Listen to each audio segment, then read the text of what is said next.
ఉదయం 5 గంటల ప్రాంతంలోనే ఈ సరస్వతి పుష్కరాలను ప్రారంభించి మొదటి రోజు భక్తులకు అందుబాటులోకి తీసుకురావడం జరిగింది.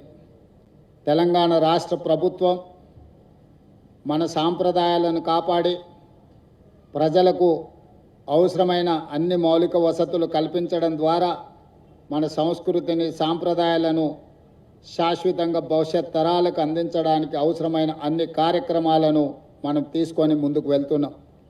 దేవాదాయ శాఖకు సంబంధించిన ప్రిన్సిపల్ సెక్రటరీ గారు శ్రీమతి శైలజ రామయ్యర్ గారి నేతృత్వంలో దేవాదాయ శాఖ అధికారులే కాకుండా ఈ జిల్లా రెవెన్యూ అధికారులు, పోలీస్ అధికారులు, ఇతర శాఖలకు సంబంధించిన అధికారులు, వైద్య ఆరోగ్య శాఖకు సంబంధించిన అధికారులు అందరూ భక్తులకు ఎలాంటి అసౌకర్యం కలగకుండా ఇక్కడికి వచ్చే భక్తులకు అన్ని రకాలుగా వసతులు కల్పించాలన్న లక్ష్యంతో ఈరోజు ఈ ఏర్పాట్లు అన్నిటిని కూడా బ్రహ్మాండంగా చేసిండ్రు.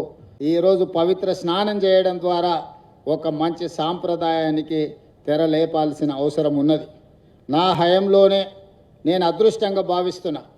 ఈ సరస్వతి పుష్కరాలే కాదు, తొందరలోనే గోదావరి పుష్కరాలు, కృష్ణా పుష్కరాలు, సమ్మక్క సారలమ్మకు సంబంధించిన జాతర, ఇవన్నీ కూడా రాబోయే 3 సంవత్సరాలలో తెలంగాణ రాష్ట్ర ప్రభుత్వం నిర్వహించే అదృష్టం నాకు కలగడం నేను చాలా సంతోషంగా, అదొక ఆశీర్వాదంగా నేను భావిస్తున్నాను.